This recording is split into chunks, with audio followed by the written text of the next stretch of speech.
마음의 힘 하면은 이제 우리 윌리엄 제임스가 이런 이야기를 합니다. 한번 같이 읽어볼까요? 화면 보고. 자, 시작. 우리 세대의 가장 위대한 발견은 사람의 태도를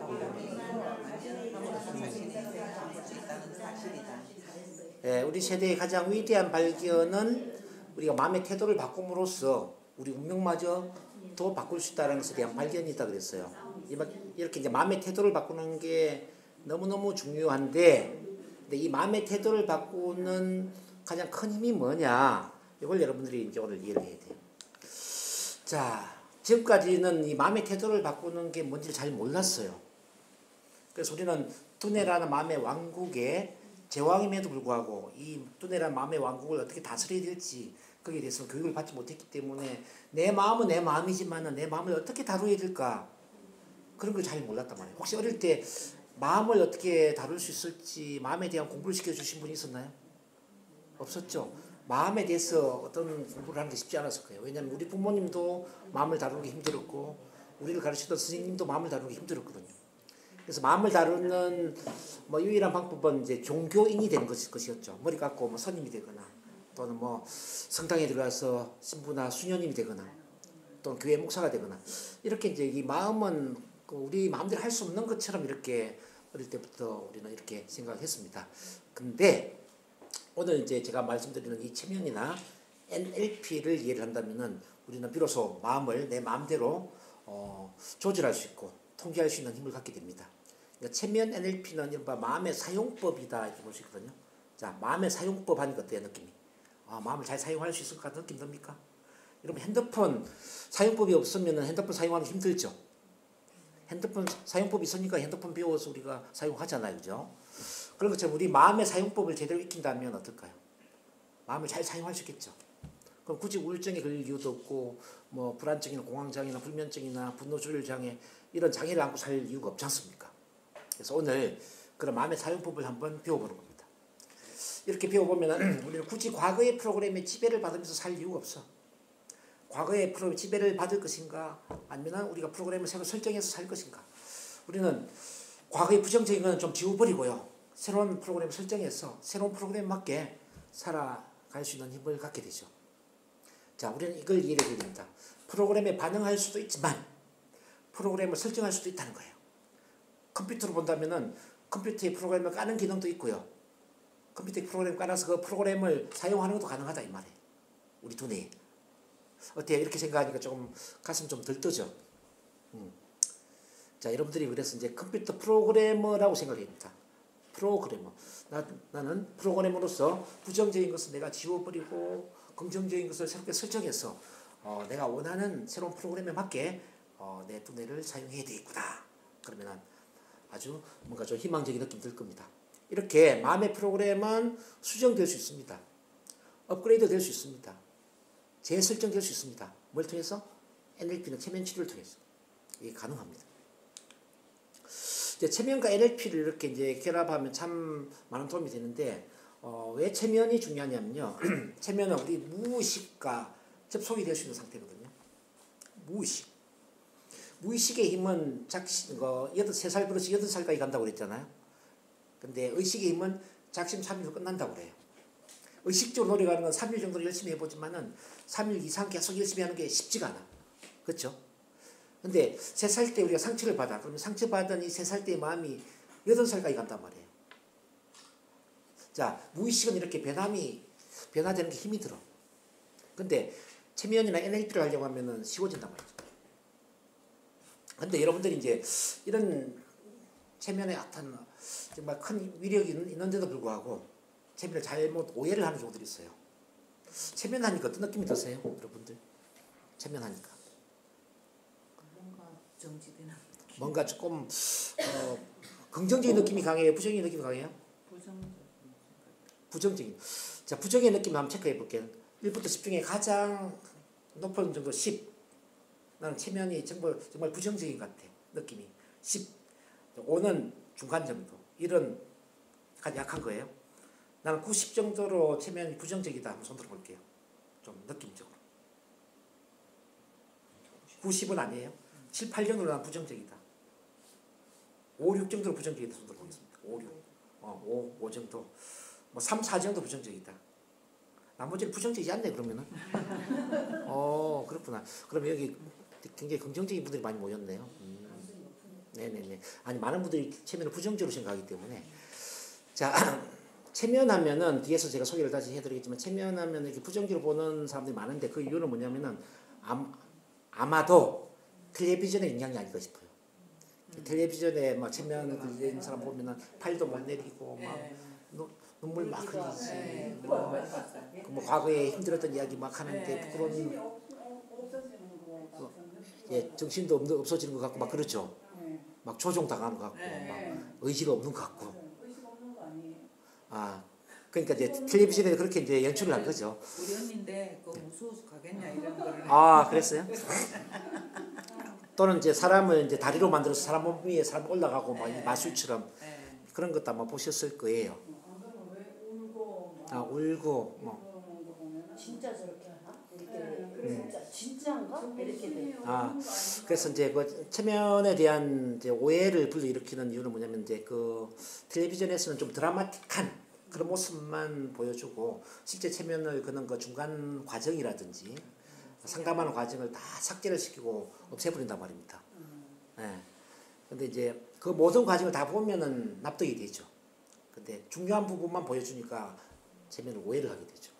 체면에 걸려도 의식이 다 있습니다, 선생님. 다 의식이 있습니다.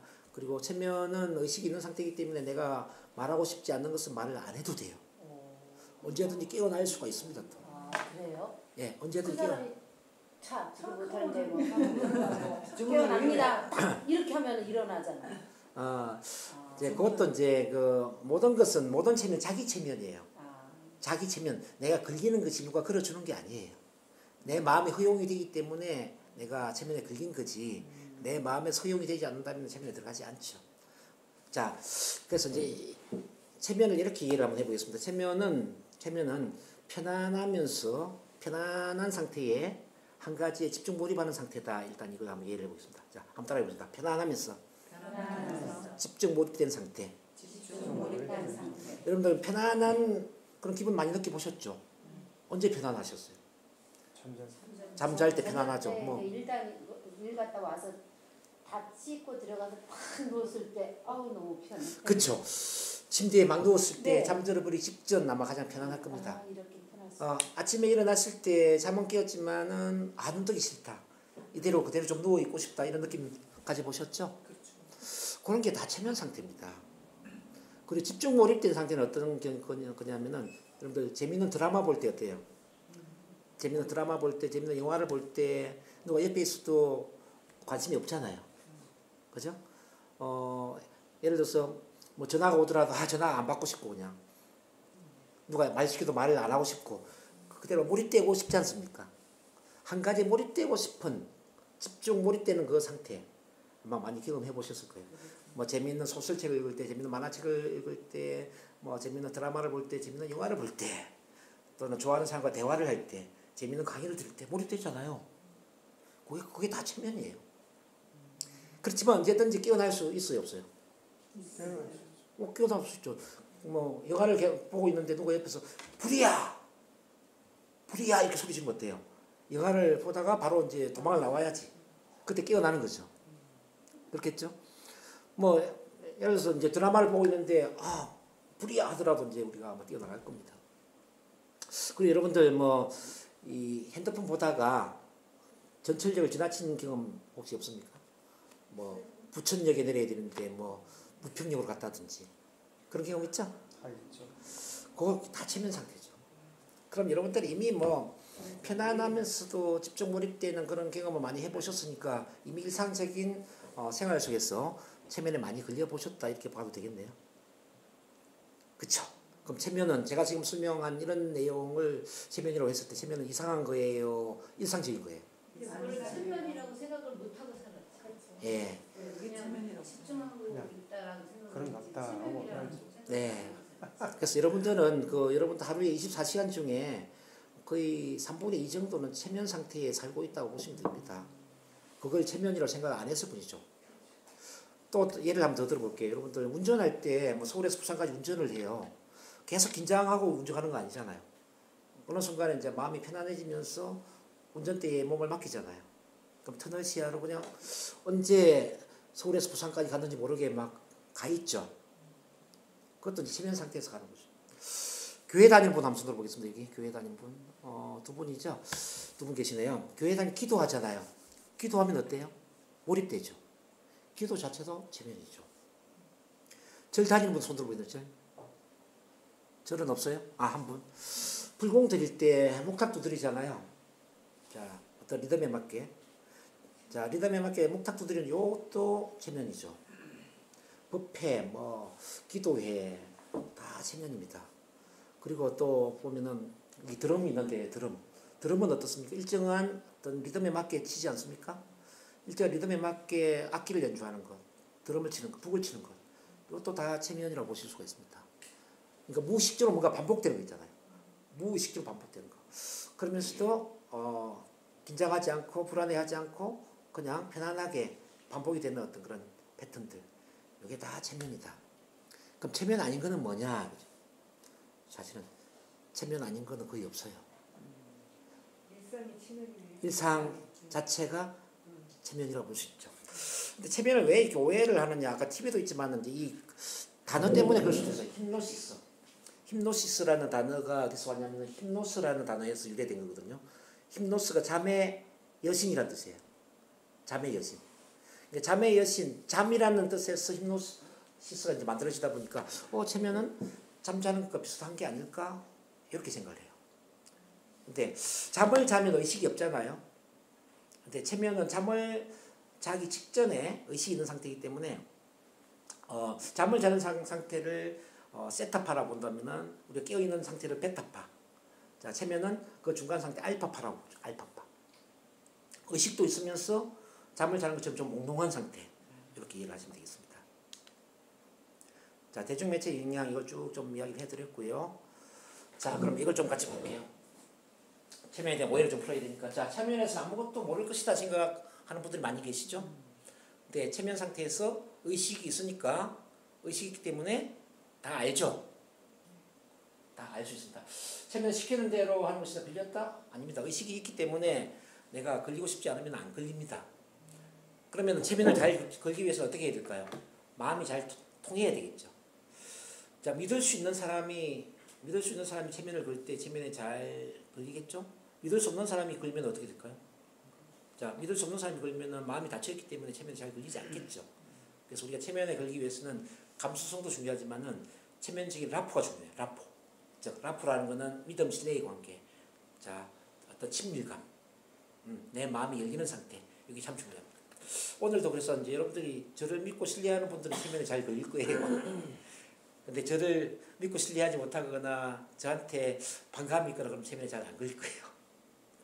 나중에 한번 테스트 해보면은 우리 오경수 기사님 같은 경우는 이제 한 10년 이상 저랑 이렇게 이제 오랫동안 믿고 신뢰하는 관계로 왔기 때문에 그냥 툭 하면 걸리죠. 그냥 제 목소리 들으면 체면에 걸리죠.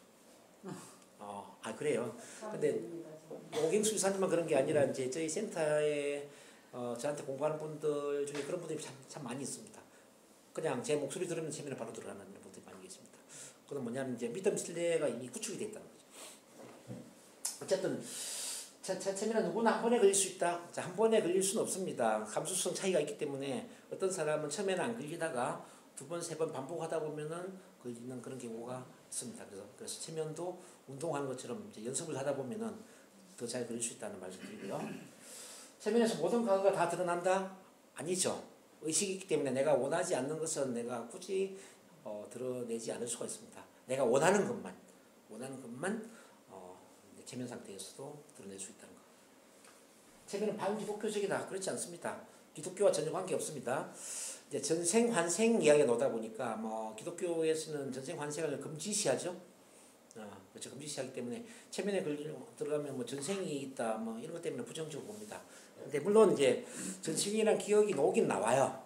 근데 이거는 실제 전생이 있기 때문에 나온다라는 개념보다는 전생이란 이름에 기억이 무의식에 저장되어 있는 거죠. 상상 속에 만들어졌거나 실제 유무와는 관계 없습니다. 근데 우리가 이제 치료를 할 때는 무의식에 저장되어 있는 그런 기억을 활용을 합니다. 어쨌든 무의식에 저장되어 있는 전생의 기억을 치료함으로써 현재의 우울증이나 불안증도 없어지고 현재의 마음이 편안해진다면은 뭐 치료적인 차원에서 전생 치료를 인정할 뿐이지 전생 유무는 따지지 않는다는 거죠. 자, 그래서 불교에서는 사람이 죽으면 환생을 한다고 하잖아요. 네, 그렇죠. 그건 불교관이죠. 불교관이기 때문에 우리는 이제 그런 종교에 대해서는 관여를 하지 않습니다. 그래서 이제 그렇게 믿는 사람은 또 그렇게 믿으면서 체면을 활용하면 되고 또 믿지 않는 분은 또 믿지 않는 쪽으로 단지 이제 무의식에 저장되어 있는 기억 차원에서 기억의 저장 차원에서 이제 치료를 이제 바라보는 겁니다. 치료가 되느냐 안 되느냐 중요하지 전생이 있다 없다 중요한 건 아니라는 거죠. 왜냐하면 이제 1980년대에도 이제 그런 논란이 있었어요. 그 정신과 의사에 해당되는 브라이언 와이어스라는 미국의 정신과 의사가 나는 환생을 믿지 않았다는 책을 썼어요. 이분이 계속 치료를 하다 보니까 내담자가 전생의 기억을 떠올리는 거예요. 뭐 물에 빠져 죽는 전생이라든지 높은 건물에서 떨어지는 전생이라든지. 근데 그런 전생을 떠올리면서 현재 우울증도 없어지고 뭐 고소공포도 없어지고 뭐 여러 가지 이제 문제가 해결됐죠. 그래서 결론적으로 뭐냐면은 전생이 있는지 없는지는 과학적으로 검증할 수 없지만 전생이라는 이름의 기억을 떠올리는 것만으로 치료적인 효과는 있다. 그래서 이제 치료적인 차원에서 전생 치료를 인정을 했어요. 미국에서. 저희도 그래서 이제 치료적인 차원에서 바라보는 거지 뭐 전생이 있다 없다 이걸 논하지는 않습니다. 참고로 말씀드리고요. 그리고 많은 분들이 이제 체면에 들어가면 이렇게 의식이 없는 걸로 생각을 해요. 무의식만 있고 의식은 없다라고 생각합니다. 근데 그게 아니고요. 의식도 그대로 있는 상태에서 무의식의 일정 부분이 올라오는 거예요. 자, 이렇게 이해를 해보면 어떨까 싶어요. 여러분들 사진첩을 보면요. 사진첩을 들추기 전에는 사진첩에 어떤 사진이 있는지 모르죠. 그렇죠? 근데 이제 사진첩에 사진을 보는 순간 어떤 느낌이 들어요? 그 사진과 관련된 여러 기억들이 또 오르잖아요. 뭐 소풍 같은 기억이라든지 가을 소풍기 기억이라든지 또 오르지 않나요? 그렇죠. 그래서 이제 우리 무의식의 기억도 이제 이 사진첩과 같아. 자, 체면을 걸기 전에는 이 사진첩에 어떤 사진이 있는지 모르는 것처럼 우리 무의식에 뭐가 있는지 잘 몰라요. 근데 체면에 들어가 보니까 뭐 여러 가지가 떠오르는 거죠. 떠오르는데 우리가 사진을 보는 것처럼 의식이 그대로 있는 거지. 근데 그 중에 우리가 보고 싶지 않는 사진은 안 볼 수도 있겠죠. 그렇지 않아요? 보고 싶지 않은 사진은 아마 우리가 그냥 사진을 덮어버릴 겁니다. 그런 것처럼 기억하고 싶지 않는 기억은 우리가 떠올리고 싶지 않으니까 떠올리지 않죠. 뭐 예를 들어서 여자들 같은 경우는 뭐 성폭행이라든지 어릴 때 힘들었던 트라우마 기억이 있을 수 있잖아요.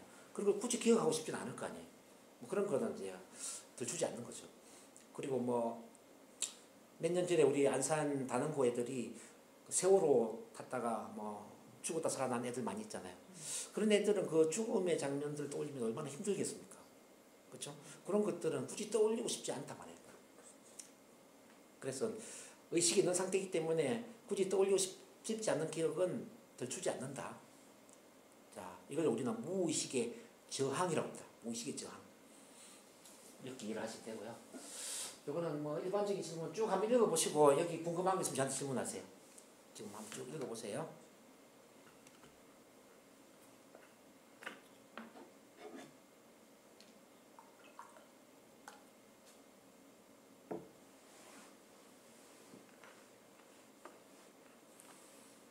다 설명하는데 시간이 많이 걸리니까 이 중에 궁금한 거 물어보시면 제가 답변 드리겠습니다. 4번을 설명해 주시면 4번. 치료는 왜 필요하며 치료는 왜 필요하며 그 효과는 어떠한가? 뭐 제가 일부에서 잠깐 언급한 부분이기도 했는데 치료가 필요한 이유는 대부분의 정신적인 문제가 의식 차원이 아니라 무의식 차원의 문제를 갖고 있어요. 이를테면은 나도 모르게 우울해지거나 나도 모르게 어떤 탄수화물에 중독이 되어 있거나 또는 알코올에 중독이 되어 있거나 나도 모르게 뭐 밤에 잠이 안 오거나 이게 나도 모르게 어떤 충동적으로 본능적으로 어떤 부정적인 패턴을 반복한단 말이죠. 이거는 의식 차원이 아니라 무의식 차원의 문제라는 거예요. 이제 무의식 차원의 문제는 무의식과 접속되는 치료를 해야 되는데 그게 바로 체면 치료라는 겁니다. 그래서 체면 치료는 무의식 차원의 잘못된 패턴을 바꾼 데 아주 효과적이기 때문에 일반적인 치료보다는 상당히 빠르다. 일반적인 치료가 1년, 2년 동안 안 되는 게 체면 치료 뭐 한 달 이내에 좋아지는 경우들이 많습니다. 그래서 이제 우리가 이렇게 비유를 할 수가 있어요. 일반적인 심리 치료가 서울에서 부산까지 걸어서 가는 효과라면은 체면 NLP 치료는 비행기를 타고 날아가는 효과다. 그만큼 이제 빠르다는 거죠. 그리고 이제 그 병원에 가면 주로 약물 치료를 하는 뭐 조현병이라든지 뭐 빙의 또는 뭐 불면증, 우울증 다 약물 주거든요. 근데 그런 게 체면이나 NLP를 하려고 하면은 완치가 되는 경우들이 많습니다. 실제 제가 완치를 시켜드린 경우 참 많이 있죠. 10년 동안 약물 중독이 되어 있던 사람들도 제가 체면 치료를 해서 완치를 시켜드린 경우들이 많거든요. 그럼 치매는 정신적으로 불안하거나 우울증이라든가 공포증 이런 사람을 대상으로 체면 치료를 하는 겁니까? 어떻게 보면 일반인들이 처음에 평상시에 활동하는 그 자체가 체면이라고 하는데 그걸 인지를 안 하고 그냥 살잖아요. 네네. 딱. 근데 그 체면 치료는 뭐 우울증이나 어떤 그 정신적인 스트레스 이런 사람을 대상으로 체면 치료를 하면은 효과가 있는가요? 효과가 있죠. 그래서 지금 제가 말씀드리잖아요. 그런 것들이 이제 일반 심리 상담에서 1, 2년 걸려도 치료가 안 되지만 체면을 활용하면 한 달 이내에 좋아지는 경우들이 많다는 겁니다. 그러면 일반 의학적으로 정신과 상담하고 체면과의 관계는 어떤 건가요? 정신과는 요즘은 거의 뭐 약물 치료를 하지 않습니까? 약물 치료. 정신과에서 체면을 쓰는 경우는 거의 없습니다. 근데 정신과 의사 중에서도 체면이 효과적이라는 걸 알아요. 아는데도 불구하고 체면을 쓰지 않는 이유가 뭐냐면요. 체면 상담을 하는 데는 시간이 1시간에서 2시간 정도 걸린단 말이에요. 근데 이제 정신과에 오는 사람들이 하루에 몇 명 정도 올까요? 최소한 수십 명이 오겠죠. 수십 명을 1시간, 2시간 체면을 걸어서 치료한다면 어떻게 될까요? 수용을 다 못하겠죠. 예. 하루에 우리가 치료를 아무리 많이 해도 3명 이상을 하기 힘들거든요. 저희 같은 경우에. 예를 들어서 한 사람도 1시간 반씩 하더라도 4시간 반이 걸린단 말이에요. 근데 이게 한 사람한테 집중을 해야 되기 때문에 에너지가 많이 소진이 돼요. 그래서 이제 정신과의 의사들이 만약에 체면 치료를 한다면 하루에 3명, 4명만 치료를 한다고 했을 때 정신과가 운영이 되겠습니까? 그래서 이제 정신과에서는 체면이 효과적이라는 걸 알지만 체면 치료보다는 약물 치료를 할 수밖에 없는 거예요. 약물 치료는 5분, 10분이면 끝나버리거든요. 약 주면 되니까. 근데 이제 그 내담자 입장에서는 어떠냐면요.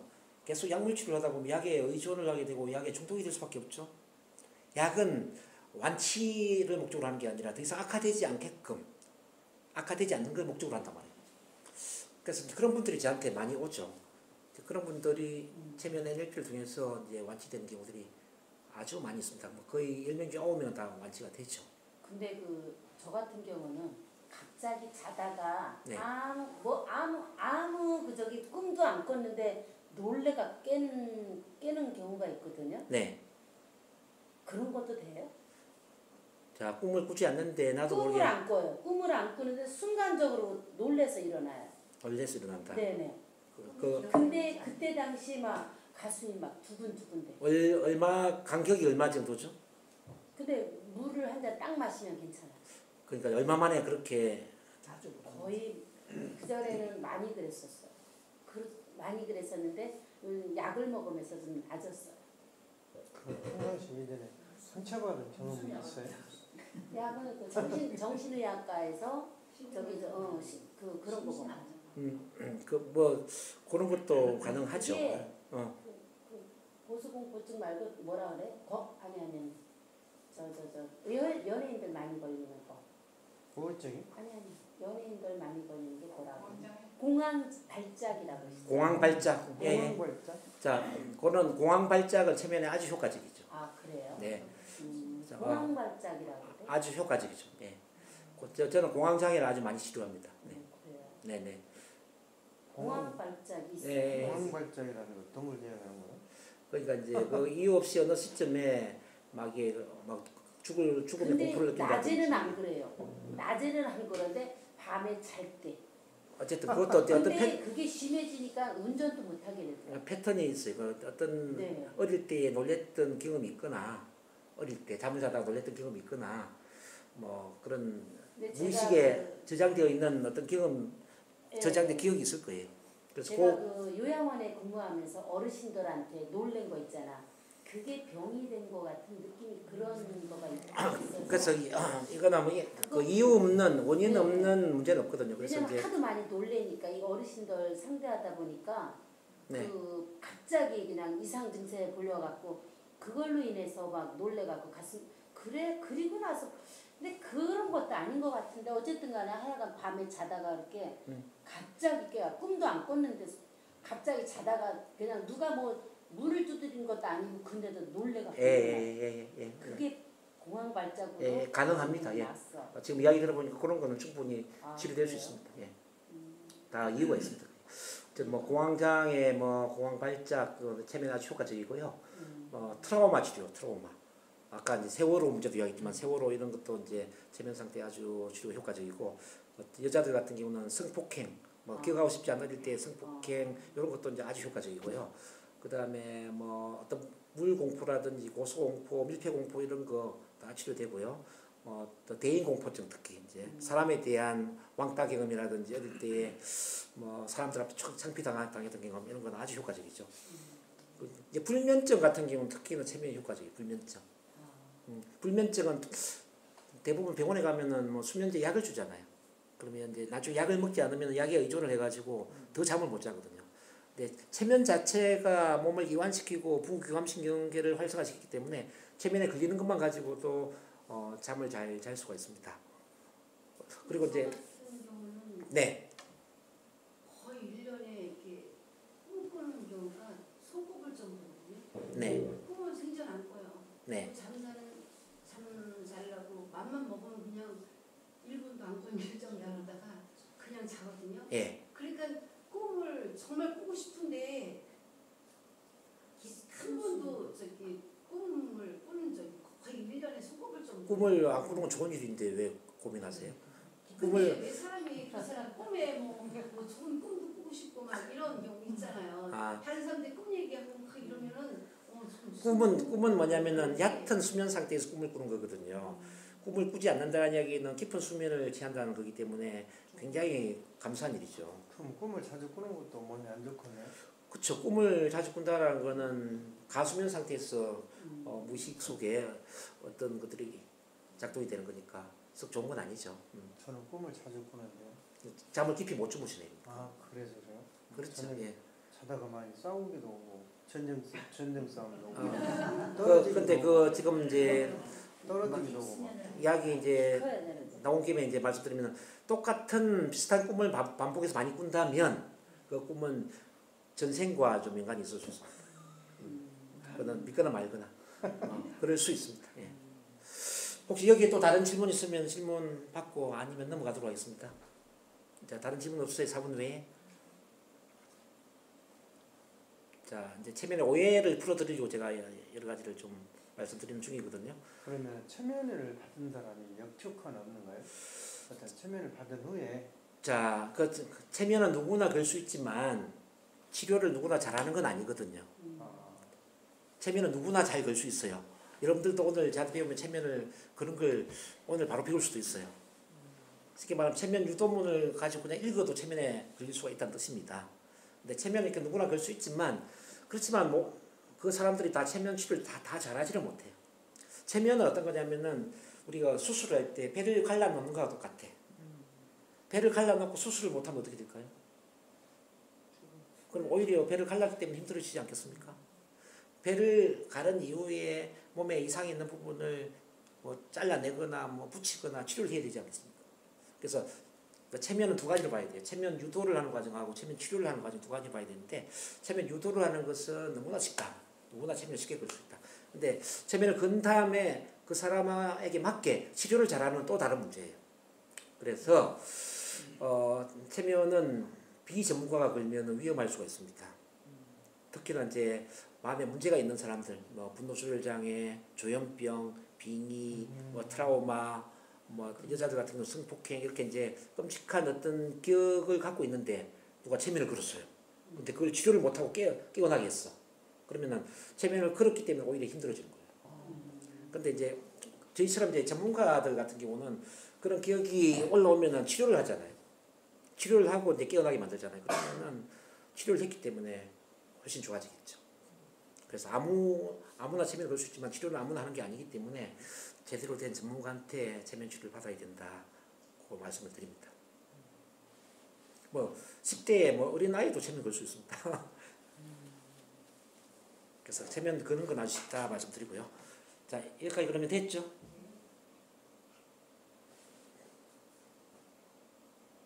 교수님 NLP에 대해서 설명하실 건가요? 네, 뒤에 설명할 겁니다. 아, 네. 자, 넘어가도 되겠죠? 네.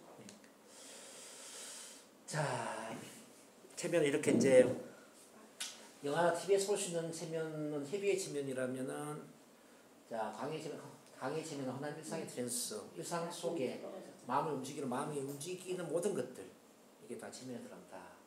뭐 좀 넘어갈게요. 자, 이거는 같이 한번 쭉 읽어볼까요? 자, 체면은 집중, 시작. 체면은 집중, 체면은 이완, 체면은 하나님을 느끼는 것, 체면은 나라는 감을 느끼는 것, 체면은 꿈 같은 몽롱한 상태, 체면에서도 의식이 작용한다. 체면에서도 잡생각이 난다. 체면에서 체면에 걸리지 않는 것 같다. 체면과 비체면은 구별이 어렵다. 그러므로 체면에 걸렸음을 확인하려 하지 말라. 체면에 걸리려 하면 안 된다. 편안한 상태에서 잡생각이 들면 잡생각하고 마음이 가는 대로 허용하라. 무엇이든 애쓰면 안 된다. 잠오면 잠을 자고 졸리면 졸고 나른하면 나른해하고 몸이 무거우면 무거워하고 가벼우면 가벼워하고 있는 그대로 느껴지는 그대로 허용하라. 그런 자신을 그냥 느껴라. 느낌이 없으면 없는 대로 그대로 있어. 허용하라. 잠시 후에 제가 체면 테스트를 하겠지만 체면에 걸려도 걸리지 않는 것처럼 느껴질 수도 있어요. 잡생각이 날 수도 있고 근데 조금 편안하고 몸이 나른해지고 몽롱한 상태로 이제 갈 수가 있을 겁니다. 자, 쭉 가고 이제 뭐 자, 요거 좀 볼게요. 체면의 수준과 깊이의 다양성이 있습니다. 5에서 15% 정도만 무대 체험에 비용자가 될 수 있다. 이거는 어떤 의미냐면 TV에 나오는 사람들 있잖아요. 이분은 5에서 15%의 사람들입니다. 그러니까 탤런트들이나 뭐 배우들이나 이런 분들은 이미 체면에 걸릴 준비가 다 돼 있는 사람이거든요. 울으려 하면 그대로 울고 웃으라면 그대로 웃을 수 있는 사람이죠. 무슨 말 이해되세요? 그래서 TV에 나오는 분들은 그런 분들을 선별해서 내보내는 거예요. 그런 분들이. 5에서 15% 지금 여러분들 중에서도 이제 그렇게 걸리는 사람이 한두 명 있을 수도 있습니다. 우리 오경수 이사님은 이제 그런 분에 속하죠. 근데 65% 정도 대부분의 사람들은 중간 정도의 체면 능력을 갖고 있다. 중간 정도. 그러니까 TV에 나오는 사람과는 조금 다르게 예를 들어 체면에 걸린 것 같기도 하고 안 걸린 것 같기도 하고 이제 이렇게 중간 정도의 체면에 들어갑니다. 그리고 이제 나머지 분들은 체면에 잘 또 걸리지 않을 수도 있어요. 둔감한 분들. 아까 점수를 보면은 이제 60점 이상 한번 손 들어봐요. 60점 이상. 두 분, 세 분. 지금 세 분은 어쩌면은 5에서 15% 정도에 속할 수도 있거든요. 그 다음에 40에서 50점대를 한번 손 들어볼까요? 오케이. 그럼 이제 이분들은 이제 중간 정도이기 때문에 지금 손 드신 분들은 중간 정도니까 뭐 걸리더라도 뭐 좀 잘 안 걸릴 수도 있고 뭐 예를 들어서 걸린 것 같기도 하고 안 걸린 것 같기도 하고 뭐 그럴 수 있습니다. 그러니까 일단은 그렇게 이해를 하셔야 돼요. 근데 이제 치료적인 목적을 위해서는 깊이는 전혀 관계 없습니다. 예를 들어 우울증을 치료하고 불면증을 치료하고 뭐 트라우마 치료하는 데는 깊게 꼭 체면에 걸려야만 되는 거 아닙니다. 왜 그러냐면은 문제 자체가 체면이에요. 여러분들 문제를 갖고 있다는 자체가 체면이에요. 문제를 갖고 있다는 건 문제에 집착하고 있다는 거지 않습니까? 그러니까 집착, 집중, 몰입 이게 다 체면 상태를 얘기하는 겁니다. 그래서 우리가 치료를 한다는 건 문제에 집착되어 있는 마음에서 벗어나게 만드는 거기 때문에 당연히 문제를 머리에 떠올리는 순간 체면에 들어가겠죠. 그렇지 않아요? 그래서 체면 뭐 깊이랑 전혀 관계없이 자기 문제에 집중하는 순간 체면에 들어가기 때문에 치료적인 차원에 있어서는 깊이는 전혀 무관하다. 그 말씀 드립니다. 자, 지금부터 이제 감수성 실험을 좀 해볼 텐데요. 자, 이제 화면 보지 말고 이제 제가 시킨 대로 하는 거예요. 여러 테스트를 좀 해보면서 이제 체면이 뭔지 한번 느껴보도록 할게요. 자, 편안한 자리에 앉아보시고 좀 뒤로 좀 떨어져서 앉도록 한다. 탁자에 좀 떨어져 뒤로 좀. 네, 예를 들어 이런 식으로. 예? 화장실 갔다 올게요. 아, 그래요? 아까 쉬는 시간 뭐 한다고.